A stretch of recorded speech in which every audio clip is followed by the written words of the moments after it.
Chapter 17. Mr. Beverley Takes the Water. Cayley seemed very fond of them that night.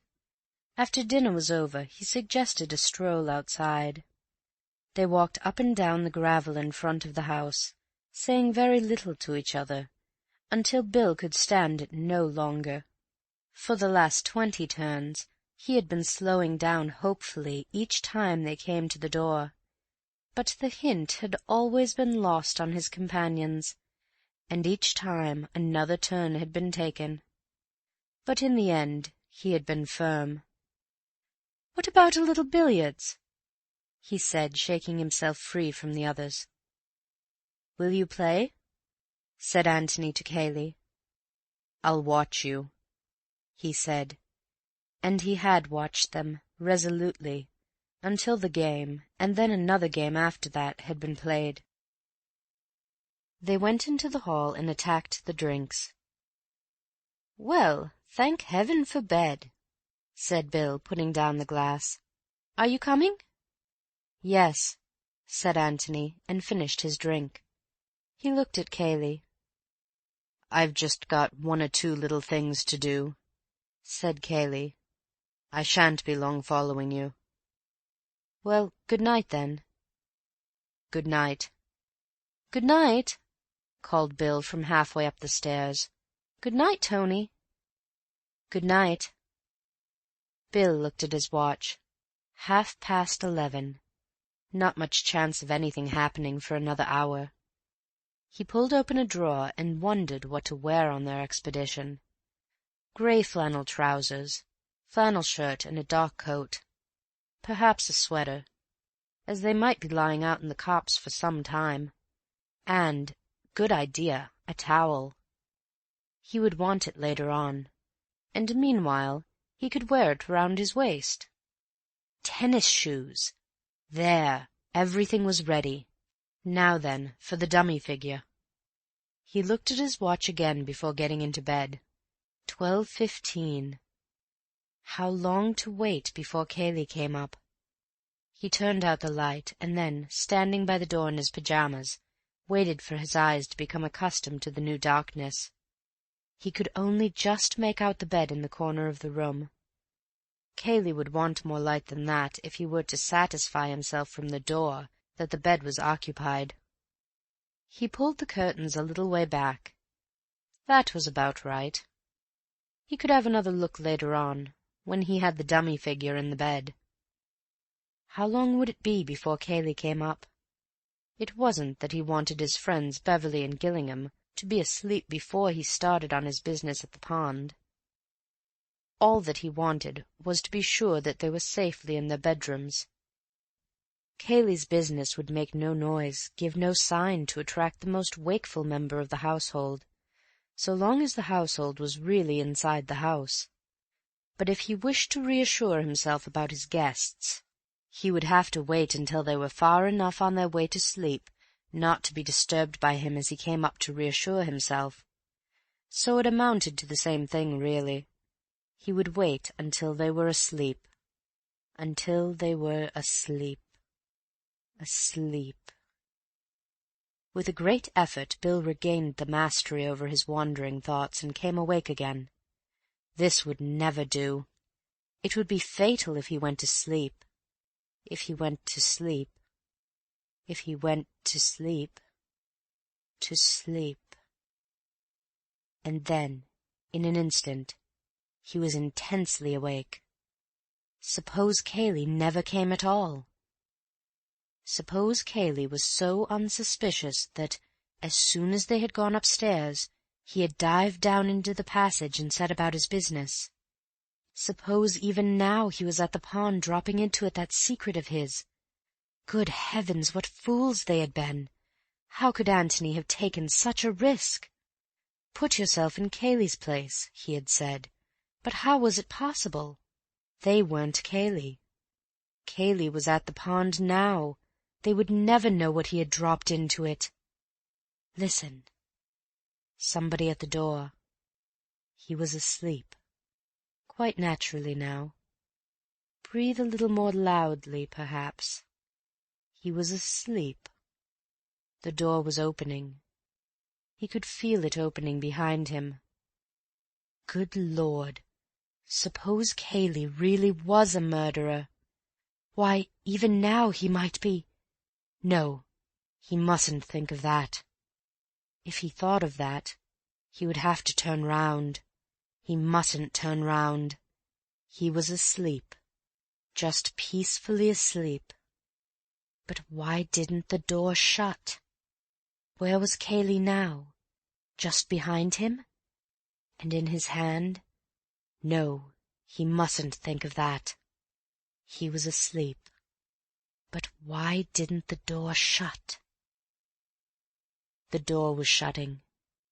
There was a sigh from the sleeper in the bed, a sigh of relief which escaped him involuntarily.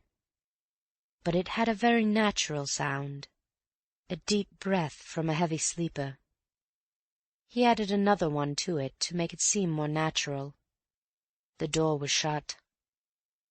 Bill counted 100 slowly, and then got up. As quickly and noiselessly as possible he dressed himself in the dark. He put the dummy figure in the bed, arranged the clothes so that just enough, but not too much of it was showing, and stood by the door looking at it. For a casual glance the room was just about light enough. Then very quietly, very slowly he opened the door. All was still. There was no light from beneath the door of Cayley's room. Very quietly, very carefully he crept along the passage to Antony's room. He opened the door and went in. Antony was still in bed. Bill walked across to wake him up, and then stopped rigid, and his heart thumped against his ribs. There was somebody else in the room. "All right, Bill?" said a whispering voice, and Antony stepped out from the curtains. Bill gazed at him without saying anything. "Rather good, isn't it?" said Antony, coming closer and pointing to the bed. "Come on. The sooner we get out now, the better." He led the way out of the window, the silent Bill following him. They reached the ground safely and noiselessly, went quickly across the lawn, and so over the fence into the park. It was not until they were out of sight of the house that Bill felt it safe to speak. "I quite thought it was you in bed," he said. "I hoped you would. I shall be rather disappointed now if Cayley doesn't call again. It's a pity to waste it." "He came all right just now?" "Oh, rather. What about you?" Bill explained his feelings picturesquely. "There wouldn't have been much point in his killing you," said Antony prosaically, "besides being too risky." "Oh," said Bill, and then, "I had rather hoped that it was his love for me which restrained him." Antony laughed. "I doubt it. You didn't turn up your light when you dressed?" "Good Lord, no. Did you want me to?" Antony laughed again and took him by the arm. "You're a splendid conspirator, Bill. You and I could take on anything together." The pond was waiting for them, more solemn in the moonlight. The trees which crowned the sloping bank on the far side of it were mysteriously silent. It seemed that they had the world very much to themselves. Almost unconsciously Antony spoke in a whisper. "There's your tree, there's mine. As long as you don't move, there's no chance of his seeing you. After he's gone, don't come out till I do. He won't be here for a quarter of an hour or so don't be impatient." "Right-o," whispered Bill. Antony gave him a nod and a smile, and they walked off to their posts. The minutes went by slowly.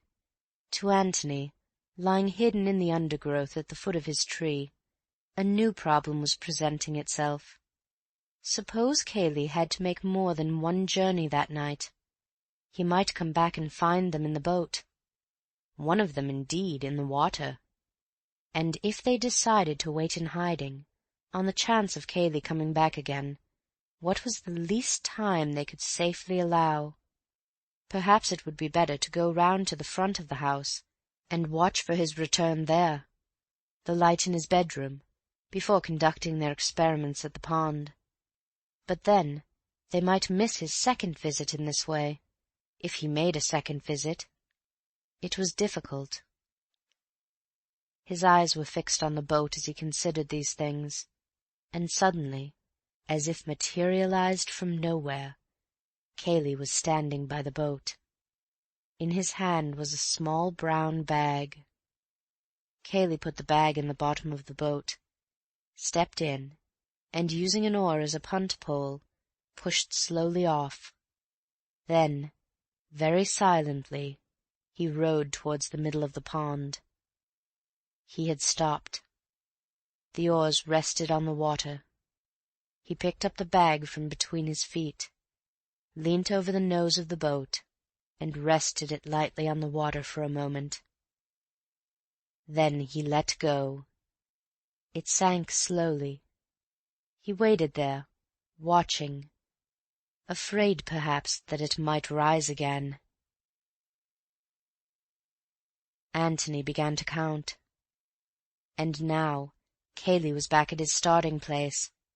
He tied up the boat, looked carefully round to see that he had left no traces behind him, and then turned to the water again.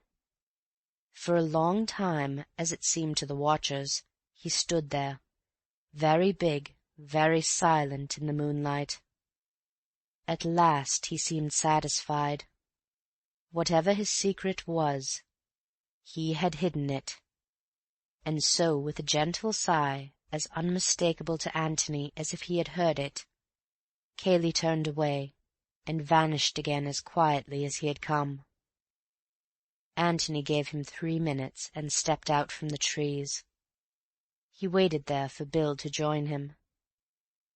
6, whispered Bill. Antony nodded. I'm going round to the front of the house. You get back to your tree and watch, in case Cayley comes again. Your bedroom is the left-hand end one, and Cayley's the end but one? Is that right? Bill nodded. Right. Wait in hiding till I come back. I don't know how long I shall be, but don't be impatient. It will seem longer than it is. He patted Bill on the shoulder, and with a smile and a nod of the head he left him there. What was in the bag? What could Cayley want to hide, other than a key or a revolver? Keys and revolvers sink of themselves. No need to put them in a bag first. What was in the bag? Something which wouldn't sink of itself. Something which needed to be helped with stones before it would hide itself safely in the mud. Well, they would find that out. There was no object in worrying about it now. Bill had a dirty night's work in front of him. But where was the body which Antony had expected so confidently? Or, if there were no body, where was Mark? More immediately, however, where was Cayley? As quickly as he could, Antony had got to the front of the house and was now lying in the shrubbery which bordered the lawn, waiting for the light to go up in Cayley's window. If it went up in Bill's window, then they were discovered. It would mean that Cayley had glanced into Bill's room, had been suspicious of the dummy figure in the bed, and had turned up the light to make sure. After that, it was war between them. But if it went up in Cayley's room, there was a light. Antony felt a sudden thrill of excitement. It was in Bill's room. War. The light stayed there, shining vividly, for a wind had come up, blowing the moon behind a cloud, and casting a shadow over the rest of the house. Bill had left his curtains undrawn. It was careless of him, the first stupid thing he had done, but... The moon slipped out again, and Antony laughed to himself in the bushes. There was another window beyond Cayley's, and there was no light in it. The declaration of war was postponed. Antony lay there, watching Cayley into bed. After all, it was only polite to return Cayley's own solicitude earlier in the night. Politeness demanded that one should not disport oneself on the pond until one's friends were comfortably tucked up. Meanwhile, Bill was getting tired of waiting. His chief fear was that he might spoil everything by forgetting the number 6. It was the 6th post, 6. He broke off a twig and divided it into 6 pieces. These he arranged on the ground in front of him. 6. He looked at the pond, counted up to the 6th post, and murmured 6 to himself again. Then he looked down at his twigs. 1, 2, 3, 4, 5, 6, 7. 7! Was it 7? Or was that the 7th bit of a twig, an accidental bit, which had been on the ground anyhow? Surely it was 6. Had he said 6 to Antony? If so, Antony would remember, and it was all right. 6. He threw away the 7th twig and collected the other 6 together. Perhaps they would be safer in his pocket. 6. The height of a tall man. Well, his own height. 6 feet. Yes, that was the way to remember it. Feeling a little safer on the point, he began to wonder about the bag, and what Antony would say to it, and the possible depth of the water, and of the mud at the bottom. And was still so wondering and saying, "Good Lord, what a life!" to himself, when Antony reappeared. Bill got up and came down the slope to meet him. 6, he said firmly. 6th post from the end. Good, smiled Antony. Mine was the 18th, a little way past it. What did you go off for? To see Cayley into bed. Is it all right? Yes. Better hang your coat over the 6th post, and then we shall see it more easily. I'll put mine on the 18th. Are you going to undress here or in the boat? Some here and some in the boat. You're quite sure that you wouldn't like to do the diving yourself? Quite, thanks. They had walked round to the other side of the pond. Coming to the 6th post of the fence, Bill took off his coat and put it in position, and then finished his undressing, while Antony went off to mark the 18th post. When they were ready, they got into the boat, Antony taking the oars. Now, Bill, tell me as soon as I'm in a line with your 2 marks. He rowed slowly toward the middle of the pond. You're about there now, said Bill at last. Antony stopped rowing and looked about him. Yes, that's pretty well right. He turned the boat's nose round until it was pointing to the pine tree under which Bill had lain. You see my tree in the other coat? Yes, said Bill. Right. Now then, I'm going to row gently along this line until we're dead in between the 2. Get it as exact as you can for your own sake. Steady, said Bill warningly.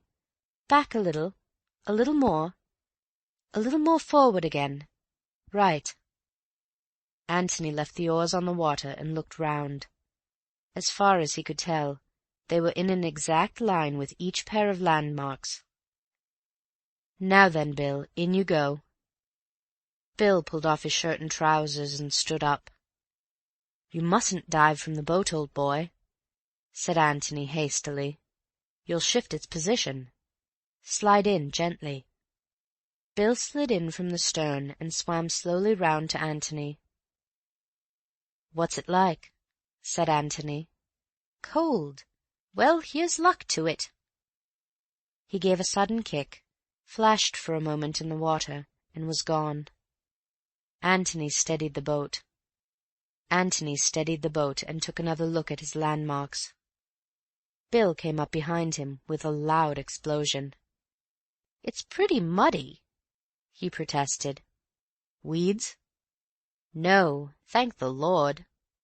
Well, try again. Bill gave another kick and disappeared. Again Antony coaxed the boat back into position, and again Bill popped up, this time in front of him. "I feel that if I threw you a sardine," said Antony with a smile, "you'd catch it in your mouth quite easily." "It's awfully easy to be funny from where you are. How much longer have I got to go on doing this?" Antony looked at his watch. "About 3 hours. We must get back before daylight. But be quicker if you can, because it's rather cold for me sitting here." Bill flicked a handful of water at him and disappeared again. He was under for almost a minute this time, and there was a grin on his face when it was visible again. "I've got it, but it's devilish hard to get up. I'm not sure that it isn't too heavy for me." "That's all right," said Antony. He brought out a ball of thick string from his pocket. "Get this through the handle if you can, and then we can both pull." "Good man!" He paddled to the side, took one end of the string and paddled back again. "Now then." 2 minutes later the bag was safely in the boat. Bill clambered in after it, and Antony rowed back. "Well done, Watson," he said quietly as they landed. He fetched their 2 coats and then waited, the bag in his hand, while Bill dried and dressed himself. As soon as the latter was ready, he took his arm and led him into the copse. He put the bag down and felt in his pockets. "I shall light a pipe before I open it," he said. "What about you?" "Yes." They sat down, and taking the bag between his knees, Antony pressed the catch and opened it. "Clothes?" said Bill. Antony pulled out the top garment and shook it out. It was a wet brown flannel coat. "Do you recognize it?" he asked. "Mark's brown flannel suit." "The one he has advertised as having run away in?" "Yes, it looks like it. Of course he had a dashed lot of clothes." Antony put his hand in the breast pocket and took out some letters.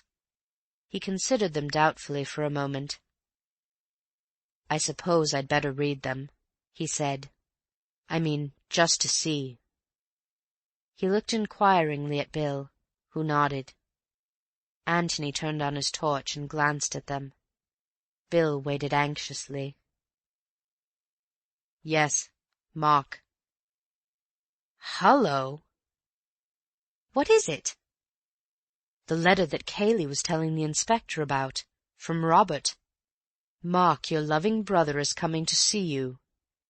Yes, I suppose I had better keep this. Well, that's his coat.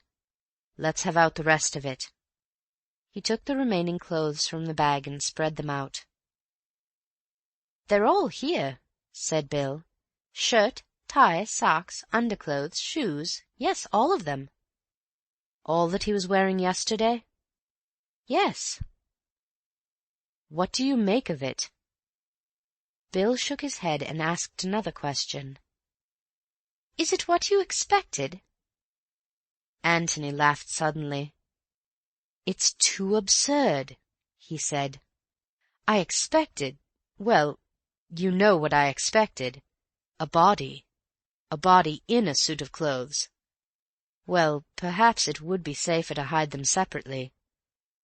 The body here, and the clothes in the passage, where they would never betray themselves.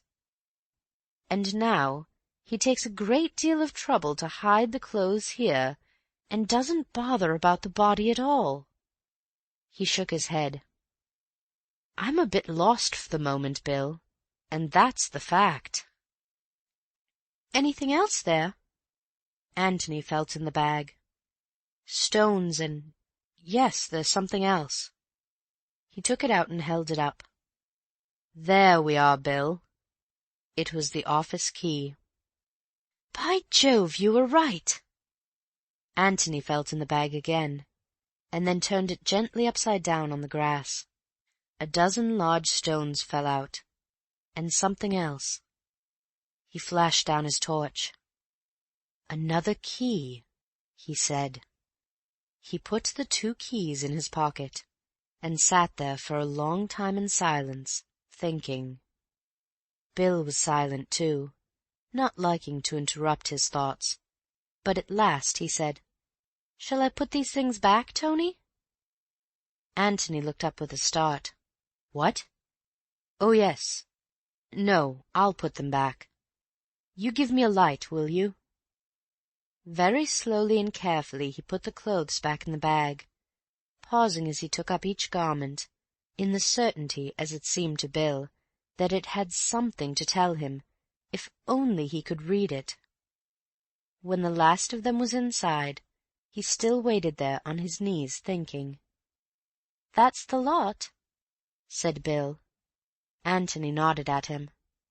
"Yes, that's the lot," he said. "And that's the funny thing about it. You're sure it is the lot?" "What do you mean?" "Give me the torch a moment." He took it and flashed it over the ground between them. "Yes, that's the lot. It's funny." He stood up, the bag in his hands. "Now, let's find a hiding-place for these, and then—" He said no more, but stepped off through the trees, Bill following him meekly. As soon as they had got the bag off their hands and were clear of the copse, Antony became more communicative. He took the 2 keys out of his pocket. "One of them is the office key, I suppose, and the other is the key of the passage cupboard. So I thought that perhaps we might have a look at the cupboard." "I say, do you really think it is?" "Well, I don't see what else it can be." "But why should he want to throw it away?" "Because it has now done its work, whatever it was, and he wants to wash his hands of the passage. He'd throw the passage away if he could. I don't think it matters much one way or the other, and I don't suppose there's anything to find in the cupboard, but I feel that we must look." "Do you still think Mark's body might be there?" "No. And yet, where else can it be? Unless I'm hopelessly wrong, and Cayley never killed him at all." Bill hesitated, wondering if he dare advance his theory. "I know you'll think me an ass." "My dear Bill, I'm such an obvious ass myself that I should be delighted to think you are too." "Well then, suppose Mark did kill Robert, and Cayley helped him to escape, just as we thought at first. I know you proved afterwards that it was impossible, but suppose it happened in a way we don't know about, and for reasons we don't know about. I mean, there are such a lot of funny things about the whole show that, well, almost anything might have happened." "You're quite right. Well?" "Well, then, this clothes business. Doesn't that seem rather to bear out the escaping theory? Mark's brown suit was known to the police. Couldn't Cayley have brought him another one in the passage, to escape in, and then have had the brown one on his hands, and thought it safest to hide it in the pond?" "Yes," said Antony thoughtfully, and then, "Go on." Bill went on eagerly. "It all seems to fit in, you know. I mean, even with your first theory, that Mark killed him accidentally and then came to Cayley for help. Of course, if Cayley had played fair, he'd have told Mark that he had nothing to be afraid of. But he isn't playing fair. He wants to get Mark out of the way because of the girl. Well, this is his chance. He makes Mark as frightened as possible, and tells him that his only hope is to run away. Well, naturally he does all he can to get him well away, because if Mark is caught, the whole story of Cayley's treachery comes out." "Yes, but isn't it overdoing it rather, to make him change his underclothes and everything? It wastes a good deal of time, you know." Bill was pulled up short and said, "Oh," in great disappointment. "No, it's not as bad as that, Bill," said Antony with a smile. "I dare say the underclothes could be explained. But here's the difficulty.